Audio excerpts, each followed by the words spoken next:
guys talking about? All right. I know.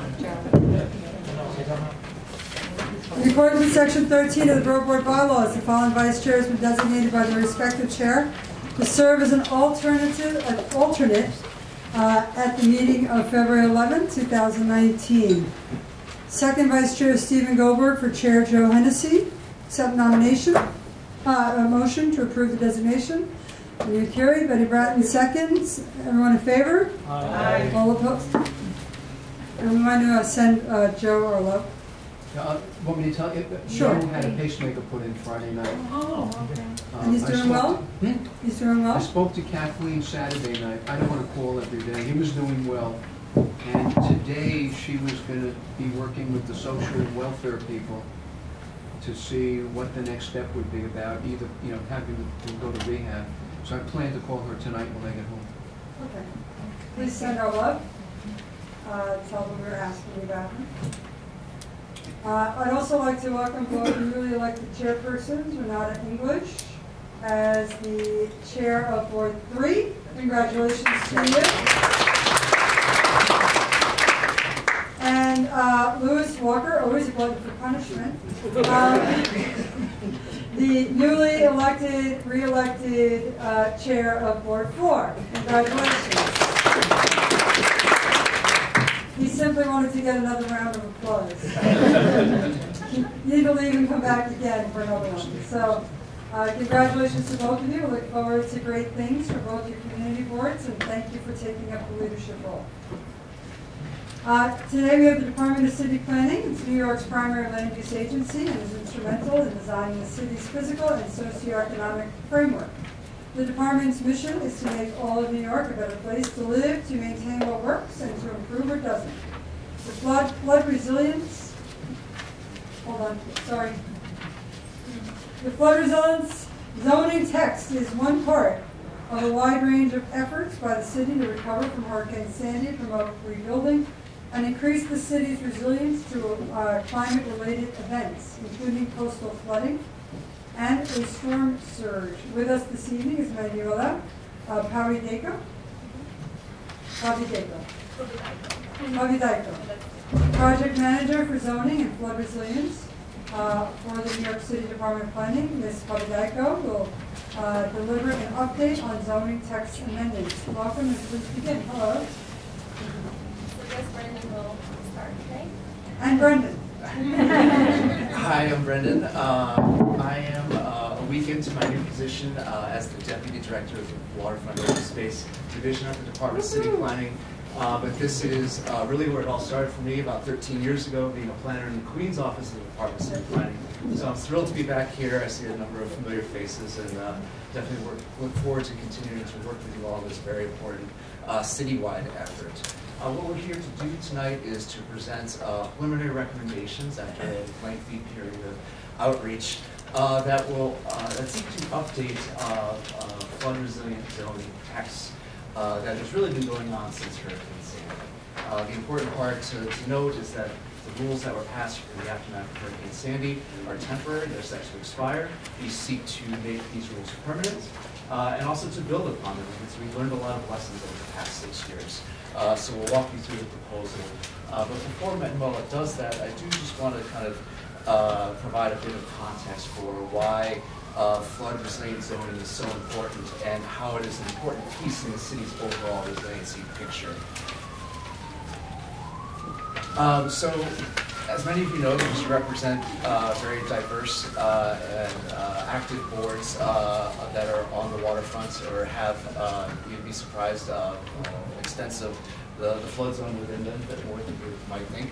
But the city of Waterfront is diverse. There's over 520 miles of waterfront, and they face different flood risks. And what we seek to do is create a framework that provides neighborhoods the kind of regulatory flexibility that they need to address their issues and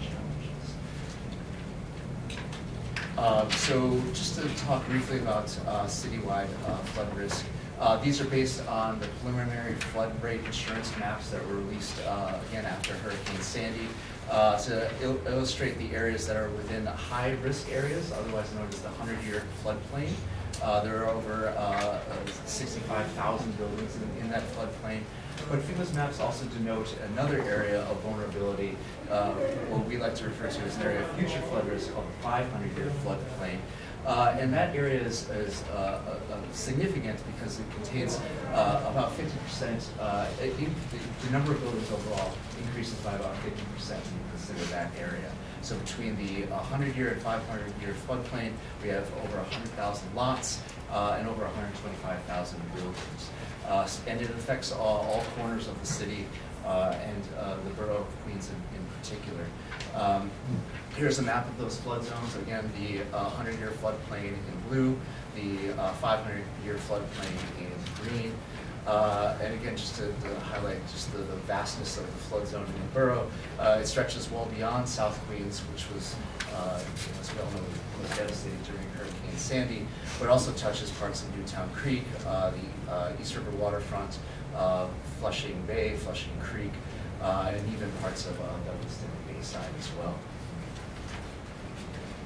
Just like the neighborhoods of Queens are diverse, also the building types in these neighborhoods are. We have everything from buildings to residential towers and campus-style housing. We have low-density commercial corridors. We have low-density manufacturing, industrial uses, high-density uses in those categories, and a whole suite of residential building types. And that's illustrated in this map here, where you see kind of the diversity of those building types played out. The different colors on the map represent the building types in the 100-year floodplain. The area in gray represents those building types that are in the 500-year floodplain. So we can see in this graphic here that the vast majority of the buildings in Queens' floodplain are detached buildings, but it also shows us that there are many other building types that are in Queens' floodplain that help serve neighborhood needs, help provide jobs to communities.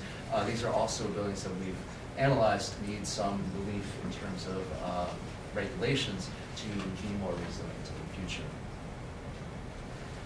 It's also important to note that the work that we're doing on flood resilient zoning is not the city's only tool for combating climate change, sea level rise, and coastal storm events. It's just one piece of the puzzle. We coordinate with the Mayor's Office of Resiliency on coastal defenses. These are typically the projects that are studied and sponsored by the Army Corps of Engineers. We work on the building scale level with zoning and closely with the Department of Buildings on building code. Hardening infrastructure is another key aspect to the city's overall resiliency framework, working with capital agencies, transportation, Department of Environmental Protection, the MTA, to harden that infrastructure to ensure that it's in place or at least can quickly rebound from the next storm event. And also preparing residents and communities to be more prepared for the next storm event. So addressing all these different layers helps ensure that the city can be that much more resilient and prepared for the next storm event. Just to give you a brief kind of idea of the regulatory framework that frames the zoning recommendations that we'll be discussing tonight, really we start at the top with FEMA. FEMA does a couple things. They issue flood rate insurance maps, which define where the floodplain is across the country and in New York City since 1983. And those maps do one other thing. They help dictate the National Flood Insurance Program, which mandates flood insurance for homeowners with mortgages. So this is a substantial number of residents in New York City are within these floodplains, as I showed, as in just buildings. And the framework starts with flood maps, the insurance program, and from that we derive the city's building code, which has a set of rules that are located in Appendix G of it, which determines the regulations for buildings that are located in the floodplain going through substantial construction. So new buildings or any major retrofits would have to follow these new guidelines.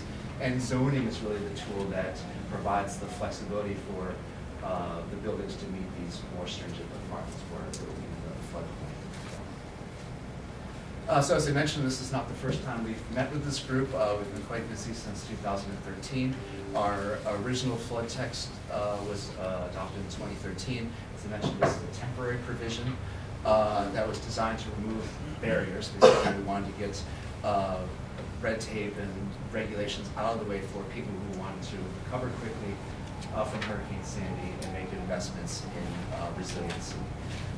In 2015, we adopted also temporary rules to speed up the recovery process. And this is important to note that these regulations really came out of this Borough resident and her since Hurricane Sandy task force. It really helped expedite that process to move along quickly and allow homeowners to take advantage of these new provisions, which simplified the documentation process for homeowners to go to DOB to prove what they had in place could be elevated in the future. But those rules also are set to expire. And all this was done with Sandy recovery in mind. And while we are now 6 years past Hurricane Sandy, there's still active recovery happening. We also now want to start looking towards the future of all this as well. Again, just to highlight some of the construction activity that has been happening in Queens since Hurricane Sandy that have utilized these new, more flexible zoning provisions. I mean, the typical building types that you see that are now elevated are detached residences. A lot of these homes have been elevated in Community District 10 and 14. We have an image of before and after images of a house that was raised at Hamilton Beach, and also a very interesting typology for an elevation, a row house that was elevated in Long Island City. So there are a number of options for homeowners to utilize these provisions, and these kind of demonstrate how buildings can be made more resilient for the future. I do want to touch briefly on our outreach process. It has been extensive. We've been quite busy since Hurricane Sandy doing citywide zoning efforts, but also targeted neighborhood studies. We rezoned Broad Channel and Hamilton Beach in 2017 after a lengthy community engagement in those neighborhoods. Since then, we've been holding community workshops in all 5 boroughs, really touching stakeholders all over the city. We like to say 2,500 stakeholders attended these events, over 100 events held, and we look forward to having more of those. We really think that it's important to get this information out to communities to understand how zoning plays a role in all of this, but also just to ensure that they're aware of flood risk and the challenges that the city faces in addressing this challenging issue. So what do we hear from all this extensive outreach? Well, a couple things that we want to highlight for you. The first is that we heard from homeowners that there's a need for additional flexibility in terms of height. The existing zoning rules that were adopted back in 2013 applied, I would say, inconsistently across the floodplain. So you would wind up maybe with situations like this in Bell Harbor, where given a property's elevation, the house in the middle was not able to elevate as high as the neighbors. And you can see that the neighbors now have space underneath the first floor for parking. That is one of the uses that can be located in the residential building in the floodplain. The house in the building, however, did not have that ability to elevate as high. We want to try and address that issue with these draft recommendations.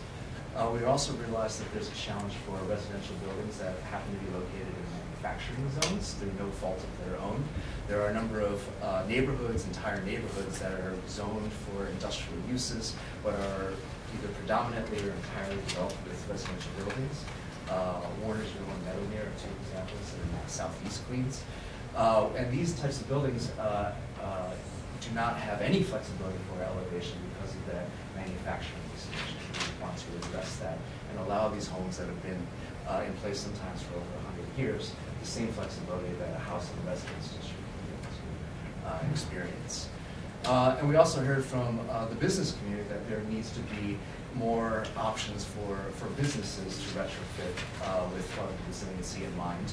Oftentimes, commercial uses cannot themselves be elevated, and we want to be able to maintain an active and attractive use on the ground floor.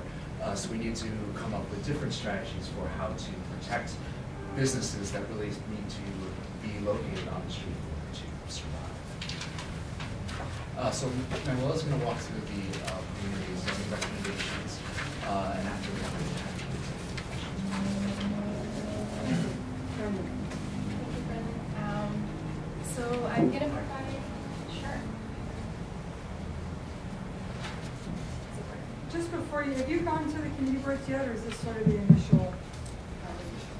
The community boards, we didn't go to all of them. We did workshops in which we invited, we partnered with the Waterfront Alliance, did a workshop in the walkways. This was back in 2017, right? Rockways, Hampton Beach,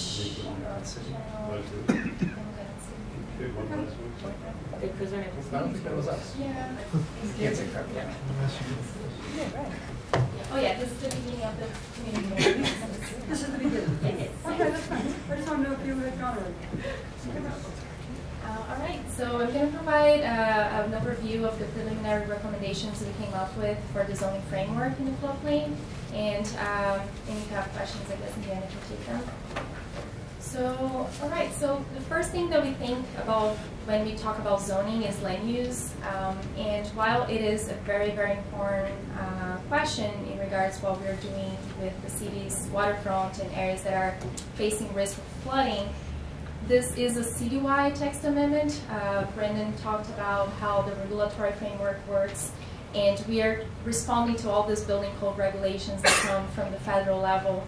And because this will be a citywide text amendment, we are not trying to change land use patterns across the city, because that would literally involve a lot of hard work on the local level and really close collaborations with communities in order for us to either, if we think it's important to limit density in areas that are very much a high risk, such as Broad Channel and Hamilton Beach that we downzoned last year or 2 years ago.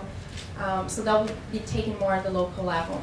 Also, if there are areas that can undertake more density because there is infrastructure and there is coastal protection coming, that would also be something that is undertaken at the local level. But the point of this presentation today is really the citywide text amendment, in which we're trying to support whatever density that is planned for the city's waterfronts and neighborhoods, in order to allow flexibility for building owners, homeowners, business owners to improve their buildings. So in terms of the goals of the project, after speaking extensively with practitioners, I was personally involved in all the AIA workshops that we conducted in 2016 and 17, as well as presentations to the communities.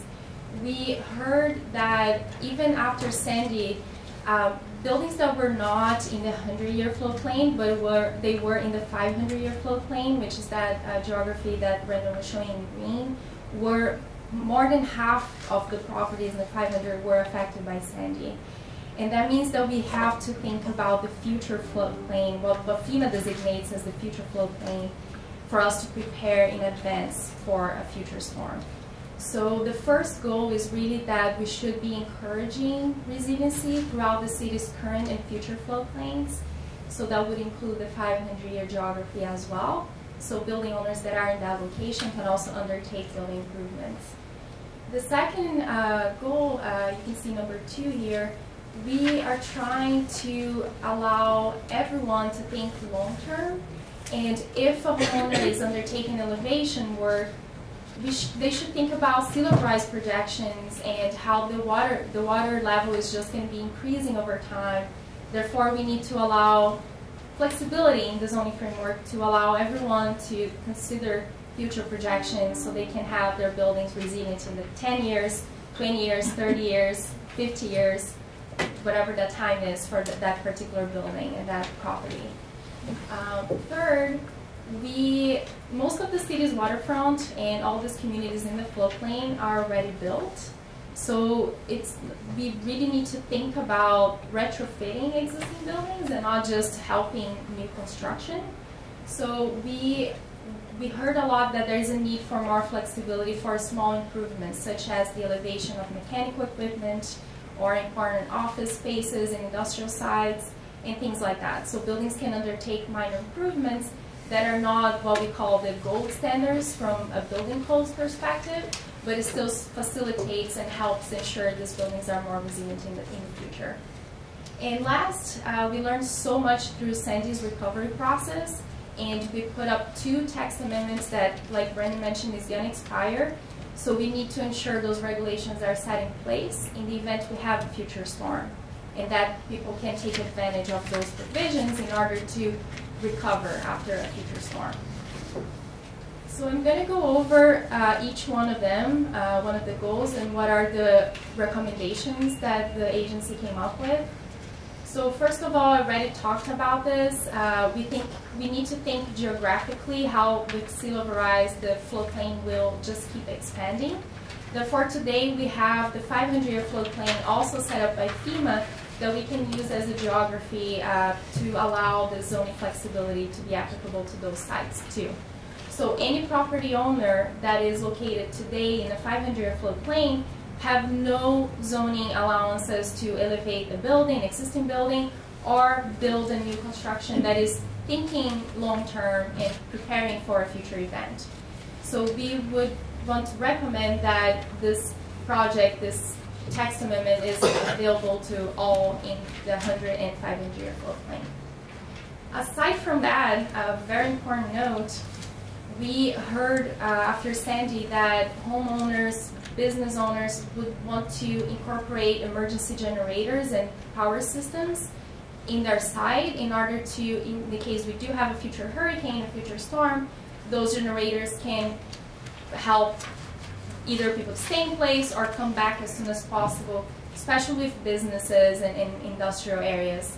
So we thought that it makes sense to allow more flexibility for emergency generators and power systems on a citywide level, so any property owner can incorporate those measures within their sites. That means that we're going to have to come to all community boards in the future if this is something that we got support from all of you. And last, I would say, I already mentioned the emergency provisions, but we don't know where we're going to be affected in the case of a future storm. So all those provisions that we had that facilitated the Sandy recovery process needs to be already in the books. So in the case we do have a new storm, those are ready to go in order to facilitate and expedite recovery processes in the future. So in regards to the provisions, the zoning provisions for any type of building in the 100 or 500-year floodplain, this slide is demonstrating the flexibility that we thought would be helpful with the building envelope. When I talk about building envelope, are provisions in the zoning that regulates yards, open space, as well as height of buildings. So currently, Flood Text 1 allows buildings to elevate to the design flood elevation, which is the minimum standard set by FEMA that takes care of today current risk. And the problem with that framework is that we allow the building height to be measured from the design flood elevation, which is roughly 4 or 5 feet across the board. And the issue is with the picture that Brendan was showing, and something we heard from the public, sometimes you can only elevate to 5, and then you cannot use the crawl space for anything, and your building is only going to be prepared for the next couple of decades. But if you think that a building built today and elevated today will stay for the next 50 years, we need to think about sea level rise projections too.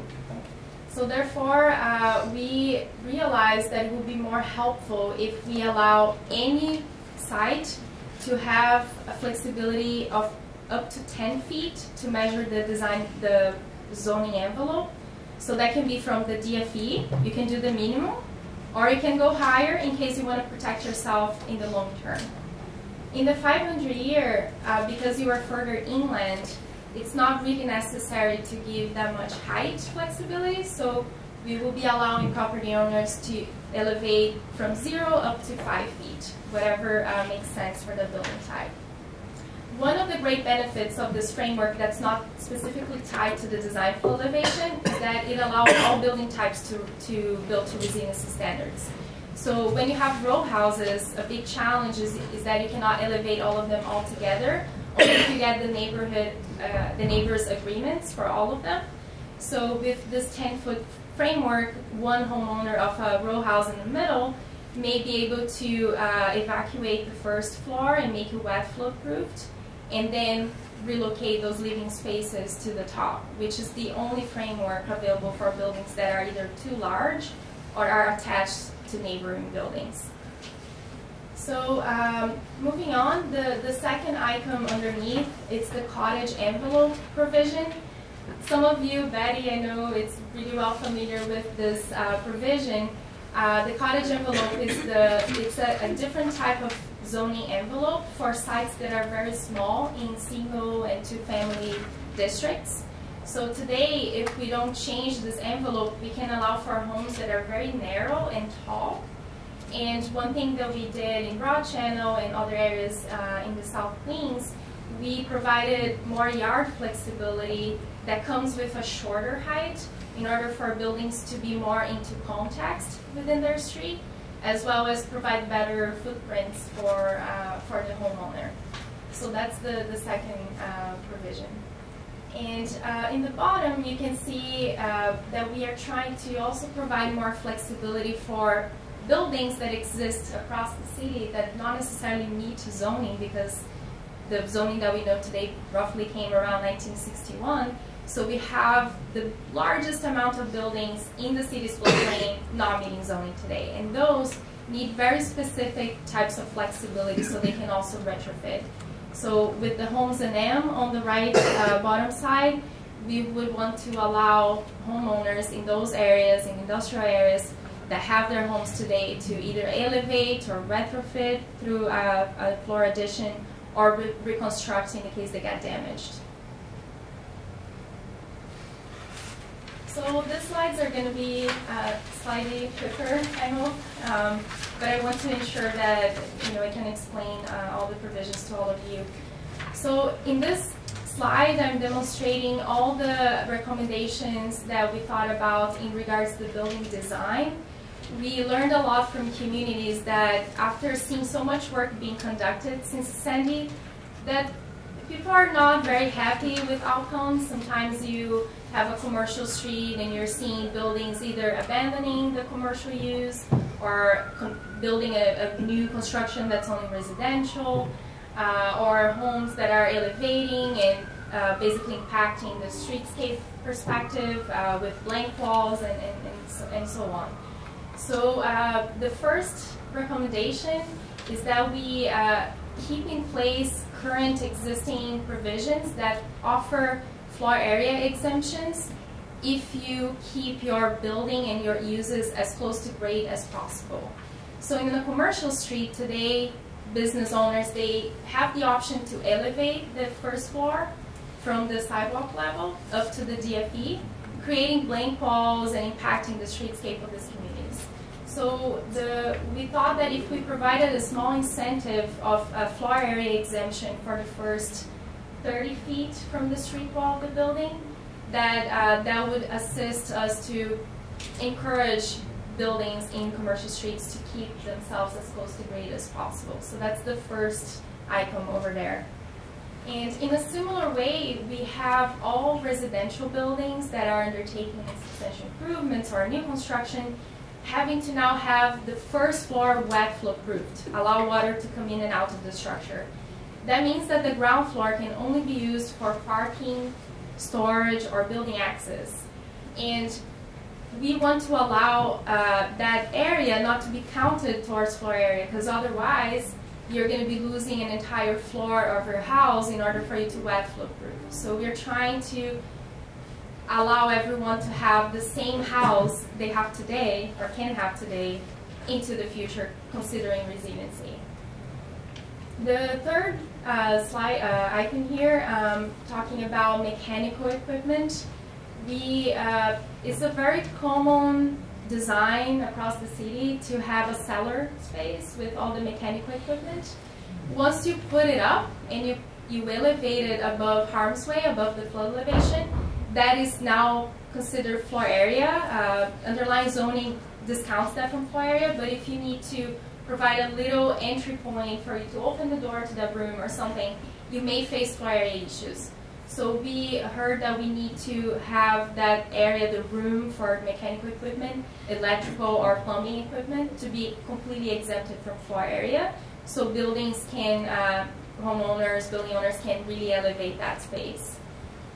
And on the bottom, in regards to use regulations, the only minor change that we are recommending is something that came from the retail report that we, I think the retail report came out in 2017.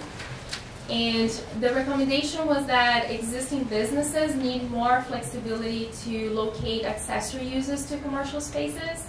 So currently zoning prevents some commercial streets to have 2 floors of commercial spaces from when you see from the ground. So since dry flow proofing cellars is so expensive, so difficult to do, we would want to allow existing businesses and new businesses to construct a second floor that can help support the uses on the ground floor. And in regards to parking, there are not a lot of changes. We would want to keep permanent existing provisions that we have since 2013 that allow more flexibility for existing buildings to relocate parking from either below grade to elsewhere on the lot, or in case you need more curb cut flexibility so you can park underneath your building. So we would want to make those permanent, since that has been assisting a lot of homeowners to keep parking in their sites. And the last one is in regards to design requirements. We understand that the resiliency framework comes with this height addition because buildings have to elevate, all the important uses have to be above the flow elevation. So we want to ensure that neighborhoods are still vibrant and into context. So we will be providing some options for building owners to either set back less floors, or if you are in a pitched roof district, that you construct a roof that is not that high in order to kind of mitigate that height. In the same thing with the base of the building, because most residential areas are only going to see parking storage access, we want still to have the vibrancy of existing residential neighborhoods. So we'll be allowing homeowners to do more planting and incentivizing people to construct a porch or something that can help activate the streetscape. These slides, I promise, are going to be quicker. So now moving on, all of these provisions that I mentioned, they're all optional. They will only be allowed if someone complies completely with the Department of Buildings framework for resilient construction. In the case you have an existing building and you want to do a small improvement, we want to allow more flexibility too. So the first one is for industrial businesses. We would want to allow existing industrial sites that want to elevate an important office or important equipment. We would allow up to 500 square feet of a mezzanine or a second floor addition for that relocated set of uses. And hopefully that can assist a lot of industrial properties that exist in the floodplain. The second one is for all different building types. We need to allow different options for the elevation of mechanical, plumbing, and electrical equipment. Currently, we did quite a good job in 2013 in allowing for more allowance on the bulkhead. So for multifamily buildings, you can relocate from the cellar to the bulkhead. However, some campuses, residential campuses, they've been experiencing a lot of issues when they're trying to construct a new building on the site to host that sort of equipment. So we would want to facilitate that as well, which is the second diagram here on the top. And on the bottom, we will be making permanent some of the existing allowances that we have since 2013. The first of them is to allow homeowners to create a small retaining wall and a raised yard to kind of mitigate the height of the first floor of the building, as well as for large sites, some of the landscape berms. That has been something that NYCHA and HPD has been accommodating campus housing sites. And the last one is for especially commercial properties, industrial sites. that they can deploy flood panels in the event of in advance of a storm as permitted obstruction on yards and open space. And the last set of recommendations in this slide are illustrating the current provisions that we had put up in place since Sandy that we want to have in the books in the zoning resolution in advance of a future storm.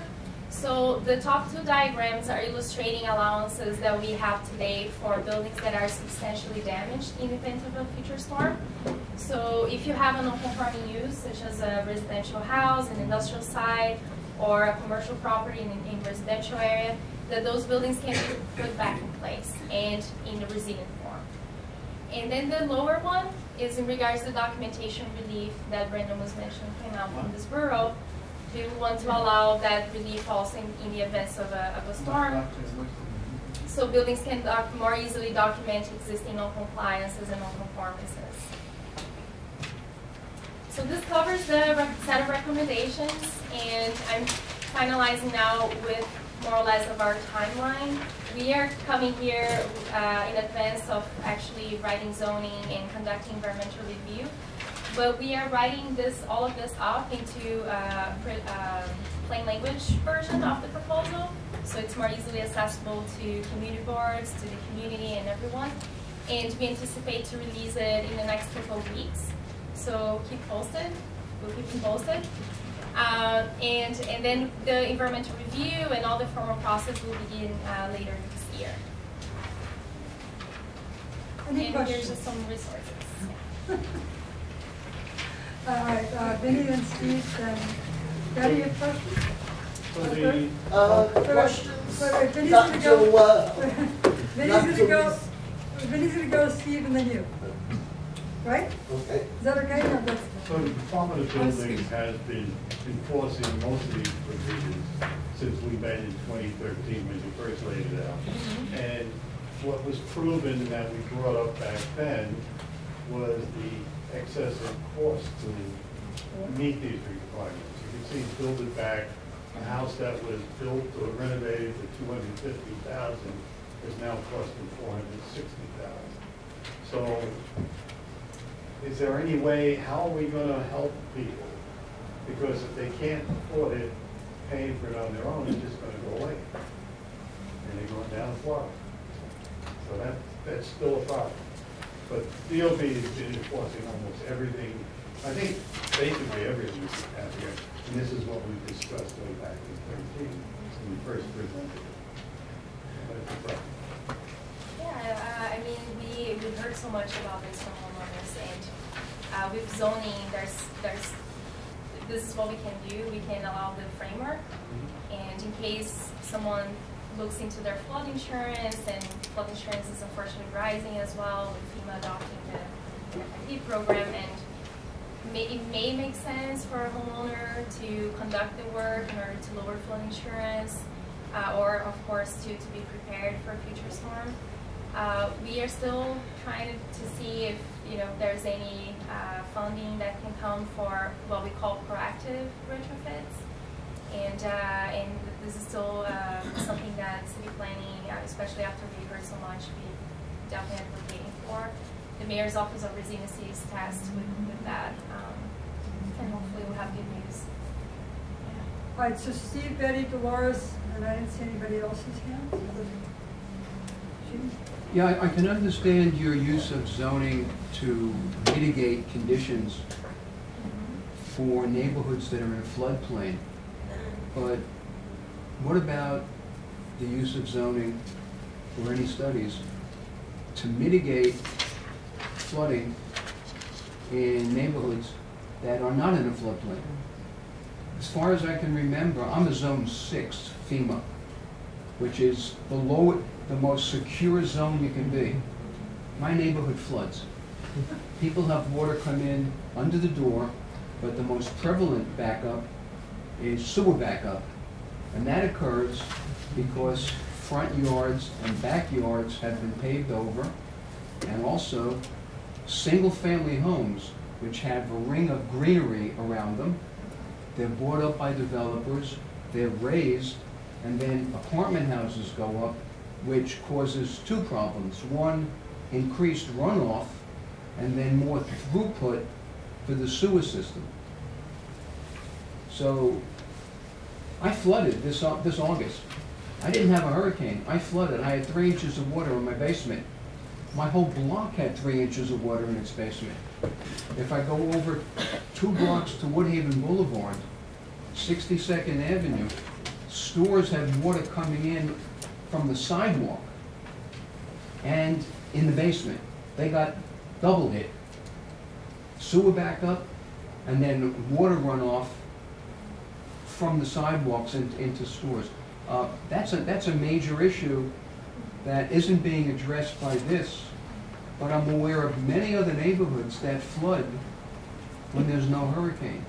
Middle Village, Maspeth, these people are nowhere near water. I'm nowhere near water, but my neighborhood floods. So we understand the question. So this touched on a couple things. One, I guess I'll start by answering the things that city planning has done and can do is in the early 2000s there was zoning text amendments just like this one that were adopted citywide that required residential buildings to maintain a certain percentage of planting in the front yard. So that was a big win for communities just like yours that were. What year is that? 2000. That was my basically required buyer. Yeah, I mean, if you want to come out and look at the front yards Yeah. that have been paved over, and the yard backyards that have been paved over, Yeah. with no enforcement. So, I mean, it touches on a few. So the regulations are on the books to maintain a certain percentage of planting.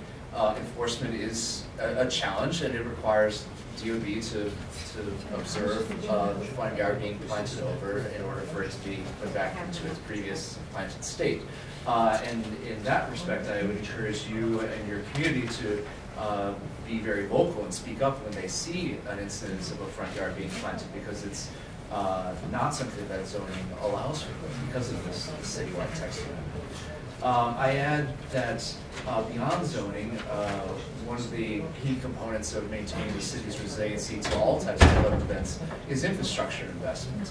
And that's not something that the Department of City Planning is directly involved in, but we recognize that it's more than just building up berms and seawalls at the edges of the city. It's making sure that the infrastructure that's on the inside of those walls and even further away from the city can be built and designed to address a city that continues to grow.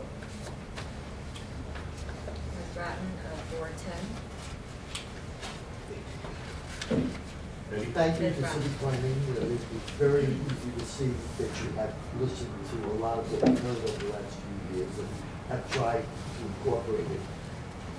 You know, conceptually, I think this is very good, but I'm interested in getting more details, specifically in terms of how this would impact on homes that were not substantially damaged, you know, they're close to 51%, but who still sustained a great deal of damage, where they're not eligible to have their homes elevated through any other programs, where to a great extent, you know, the Howard Beach community will have many homes that cannot be elevated.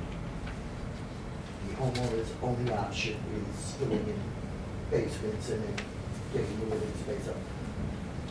It would help as we move forward with this if you could provide detailed information on how homeowners can recover that space that they would lose into their upper levels. You know, thank you for incorporating the restriction of the generators, and that's good thing. But we need more specific information on how that would play out. Also, we would need, you know, considerably more information, because it's kind of a new idea that you've got in the idea of retaining walls and berms. You know, on how that would play out in different scenarios in the community. So I look forward to getting that kind of detail down the road. Sounds good. Yeah, just one question in regards to your comment. When you talk about having the flexibility for also buildings that were not substantially damaged. I think I know what you mean. It's more in regards to Build It Back program and how only buildings that got substantially damaged that were required. You know, most had people the are still flexibility. faced with increases in flood insurance because they can't do anything to get it Right. lowered. Their option to get their flood insurance, you know, Right, it's the catch-22. Their option to get their flood insurance lowered is to lose a whole floor Yeah. of space. No, that's a very good comment. It is under the mayor's office radar, so in case we have a future storm and we have a new program, hopefully that will be something that they think about very closely, a lot of detail. You know, and that's separate from Yeah. zoning, really. And then, one of the things though that we are doing, we are making all these provisions available to anyone. It's not just buildings that will be required to comply with building code. So overall, we're trying to facilitate proactive work across the board for everyone. So then with this in mind, with this framework completed, then perhaps once we have a new recovery process, then they have all the allowances right in place without us needing to do another tax amendment to do the work. Yeah. Thank you. Thank you, Ms. Orr, Board 14. Hi, good evening. So I love that the relocation of mechanical will now, they'll be able to exempt that from the floor area. I think that's a good start. What I'd love to see behind that is somehow a partnership with the utility companies to help with rebates and installing smaller, more efficient. If we could tie that to that new zoning change, I think it would be a draw for some of the homeowners to take advantage of that. The height changing, allowing 10 feet for the 100-year and the 5 feet for the 500-year. I think not only for future planning of flooding, it's a good thing, but it just moves the houses more to scale, that one's not on the ground and one's not, 15 feet up. So it really does help, because you go down some of the streets in Rockaway and you have this little bungalow and then you put an elevator to get to the next one. So, giving that, I think it's going to help a little bit. There is one area of concern that I have.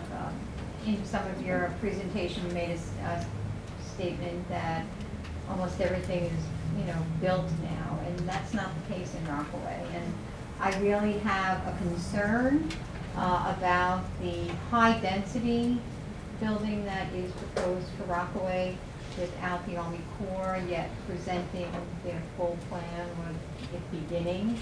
So you're putting thousands of families onto a barrier island that we have no more protection than we did before. And I was just wondering, with some of the new buildings going up, what is the resiliency pieces that we see there? Other than the first floor not being occupied, what other resiliency? Where are they required to have the emergency generators? I know that you're looking to have some flexibility in that, but living in a high-rise building on the 11th floor and not having an elevator for 6 weeks. So, in college you gain the, what is it, the freshman 15. The freshman 15. Sandy, I lost the freshman 25. Sandy 25 going 11 flights of stairs waiting for the elevator. But if we had a requirement in multi-family homes that have elevator, at a minimum, if there was a requirement for emergency generators that will provide emergency lighting in the hallway, because the lighting we have is 4 hours, and we were 3 weeks without electricity. If we had emergency generators that would pick up on that emergency lighting in the staircases and the hallways, and the requirement that that emergency generator provides one elevator to operate. Because you have so many people, if you went down to Beach 17th Street, all senior citizens trapped. There was no way to get them out. And if we had emergency generators as a requirement for all new high-rise and any substantial improvement to the buildings, I think you would save a lot of lives. Thank you. Yeah, those are great comments and suggestions. Jean Kelton? A few things. What Vinnie said before is absolutely correct. Again, the homeowners that have been there for a long, long time will abandon rather than try to develop because there's no funding stream for them. So either let's get them low, very low interest loans or stuff like that, or give them larger tax breaks so that there's a willingness to get, on one side they pay, but on the other side they get it. That's internal within ourselves. I think the Department of Finances should be looked at that to see if they can help them out. Because he's absolutely right. He mentioned that before, and you know, it's not a developer's coming in already preset with money. These people have been living there a long time, and now it's a major impact to them. The other thing is, as far as the complaints about what this gentleman said over here regarding the front lawns, I think years ago, if I'm not mistaken, Vinny, I think it was Urbatron came into the city of New York, and they sent out a team out there that went and looked at everybody's sidewalk for violations and stuff, because I had it over in College Point. And I believe it was Tony Avella who was at the time that was yelling at everybody. And they had no problem going through, putting violations on everybody's property over there, and they had to pay or correct it. So if the city of New York can't hire people, then let them go get a contractor out there, so that the contractor can go out and give the report to the city of New York and say, here's the locations, issue the violations, and then we can get money for those people and reduce the impact that that gentleman's having. And the third thing is, since I worked in the city of New York in Manhattan, and every time there was a moon tide and stuff, the FDR went underwater, and Orvara sat on 91st Street between First and 2nd Avenue pumping out people's basements. And all the thing was, the water went on the street, went back into the sewer. The water went on the street, went back in the sewer, because they never put tidal gates into the floodplains on the water side. So that at least we stopped the water from going backwards up the thing. So I think we better get DEP in here to make sure that we start fixing our infrastructure over there and get tidal gates. At least we stop some of the water coming in, and maybe they'll go into the grass area like he has, and we can dissipate some of the water that these poor people have sump pumps for. Just recommendations. Thank you so much. Other questions? Anyone have a second? On the elevation, the 10-foot elevation, will that require the homeowner to put in a lift? No, with any type of elevation, we would simply allow a lift to be put in place in the front yard if that access was needed. Yes. So I know I stepped out, so I apologize. But so the timing of this is what? So spring will be more or less for the scoping hearing, and then certification fall. But And next couple of weeks, the plain language version of it will come out. not the plain language, right? This is it. No, this is it. Yeah. It's in the Word document form. So the question is, the rules that we got changed a few years ago that are expiring, I guess, right? Is that what you're sunsetting?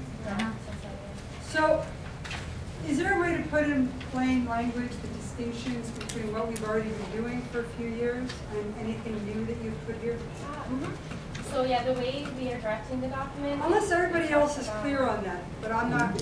Everybody's clear on Plain that? language is always good. I mean, if everyone's clear on that, then maybe we don't need it. But I am not particularly clear Right. on what we've been doing and what's new.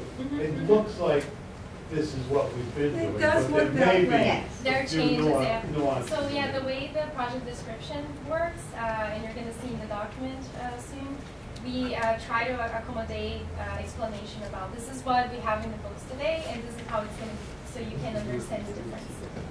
That's how we are writing.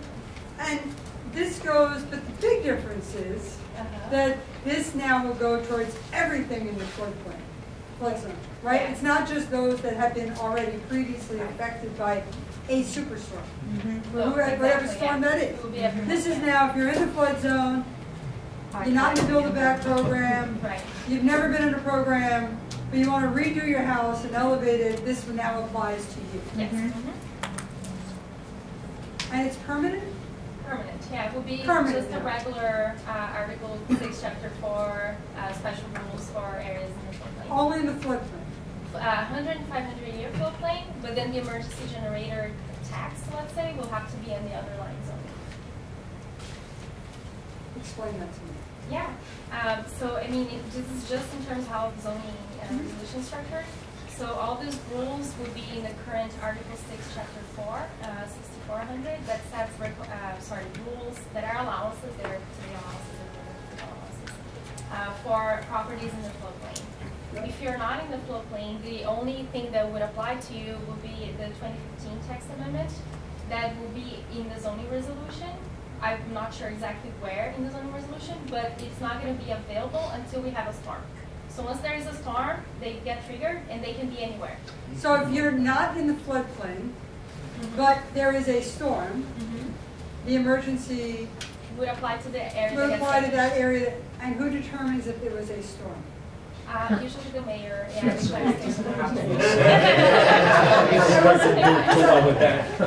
To be clear, it's any, I'm trying to, guys. We kind of need a floodplain for zoning sport.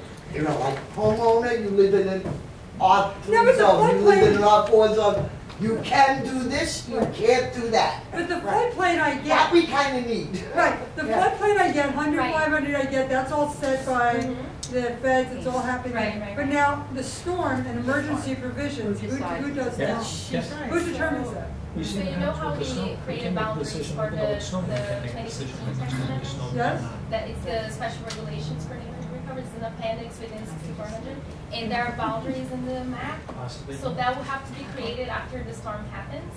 So the boundaries have not been created yet. No. So it's not anyone who experiences a storm, it's going to be another area on the maps. Yeah, from the area that gets damaged. Why wouldn't it just be everyone who experiences what officially is a storm, who experiences damage? We're currently, Yeah, it is. if I could we're clarify, currently it doesn't, allowing mechanical equipment on rooftops in R4 and R5 zones. Oh yeah, we already allowed that, yeah.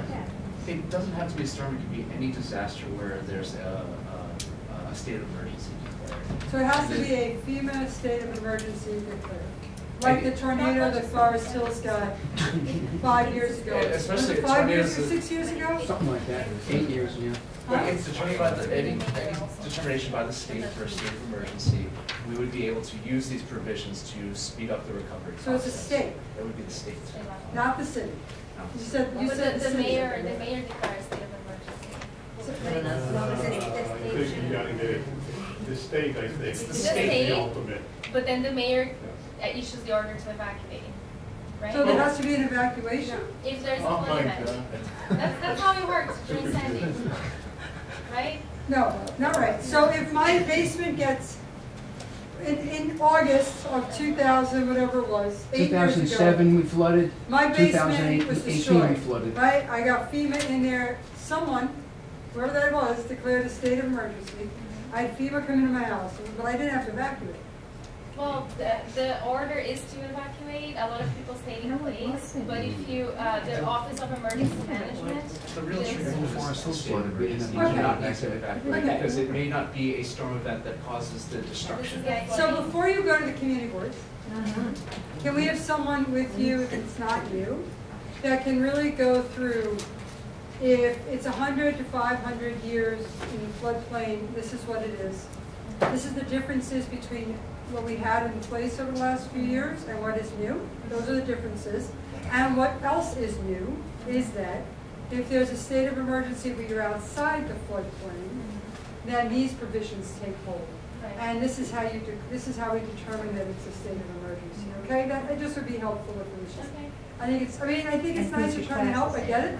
And I think the chairs have to go back and take a closer look, but it would definitely be helpful for them if there is a distinction between what we've already been doing and what's new. And also whether or not there are actually map determinations of when the emergency provisions take hold. Okay? So, Steve?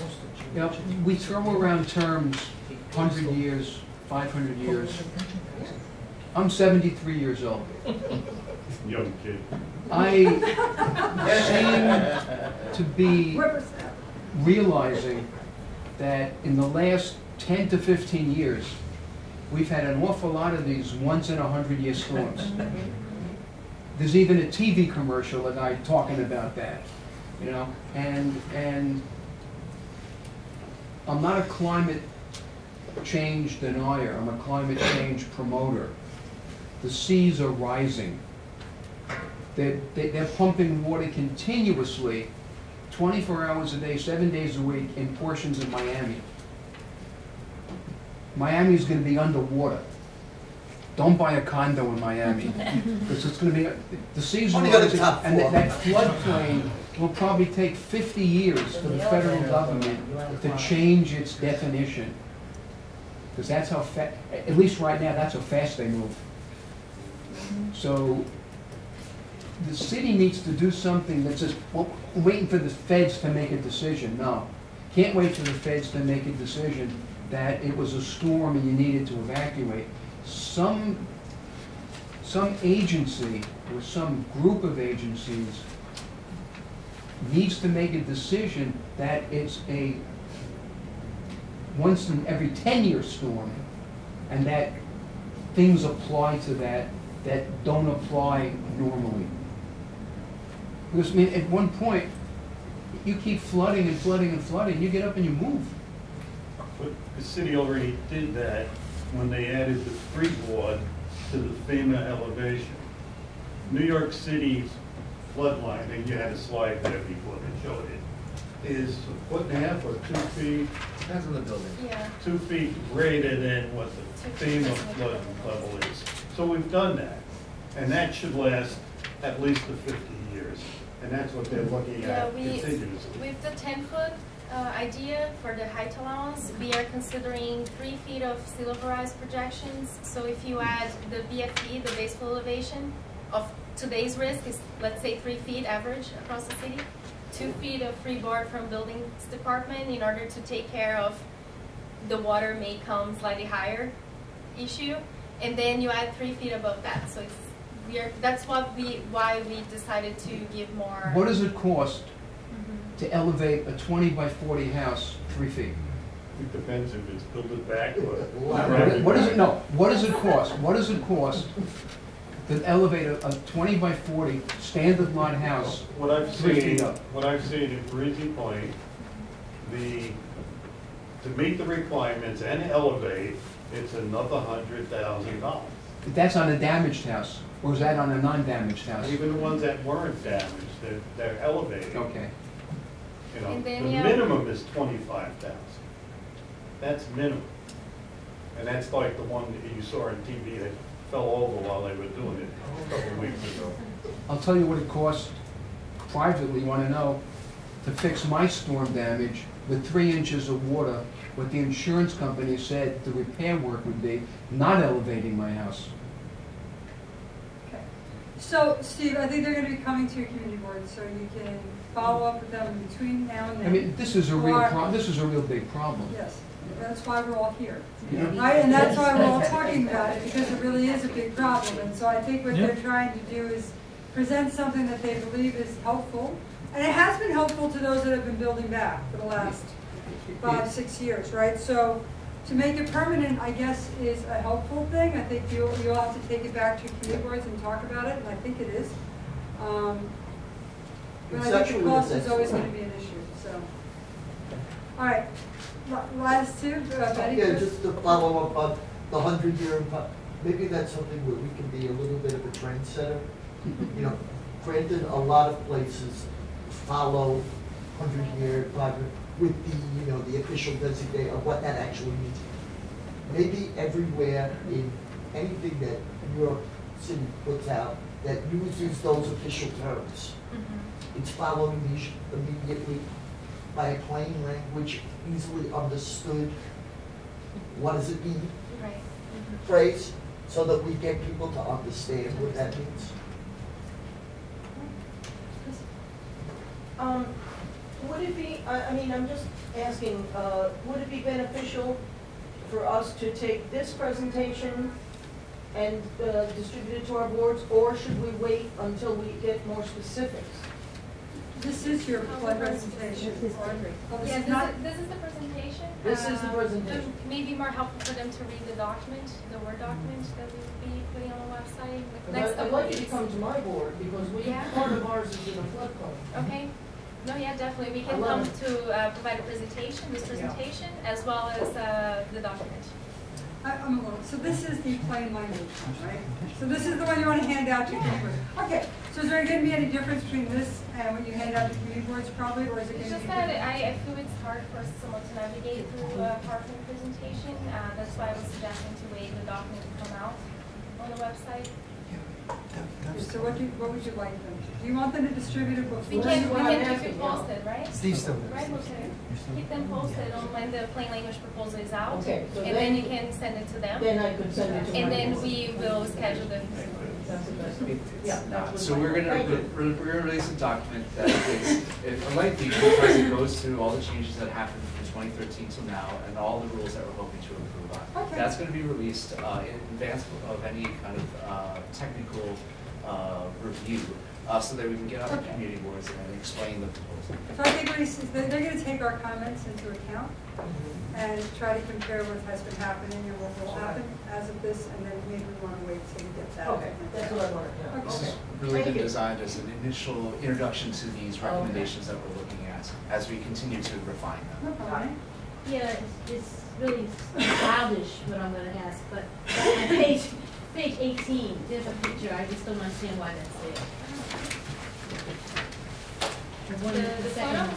the blue, Oh, the second one? yeah. So yeah, this one is because we have so many building types across the city's floodplain, and the current regulations from 2013 are very I high. don't understand what the picture is explaining. So it's just showing a single-family house here, and then a larger two-family house, and then a residential multifamily building, and a commercial.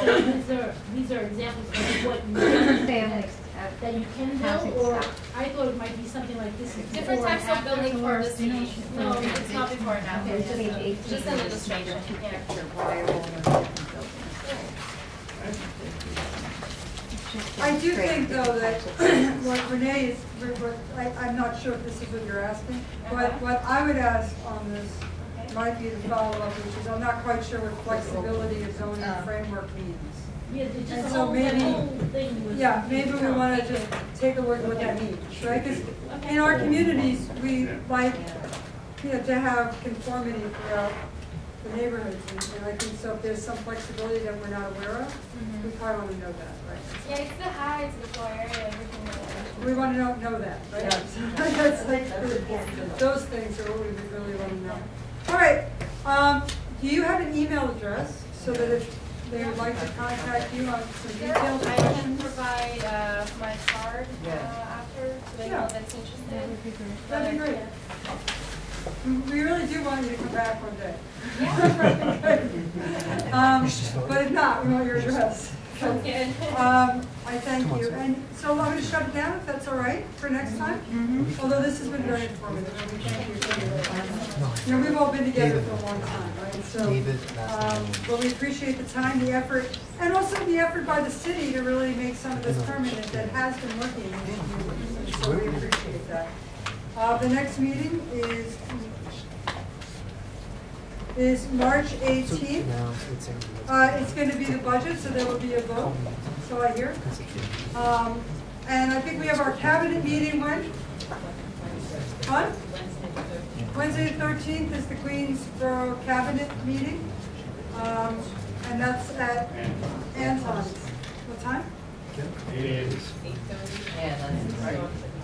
8:30 starts at 9 though, okay? Thank you very much. Meeting is adjourned. Thank you very much for being here.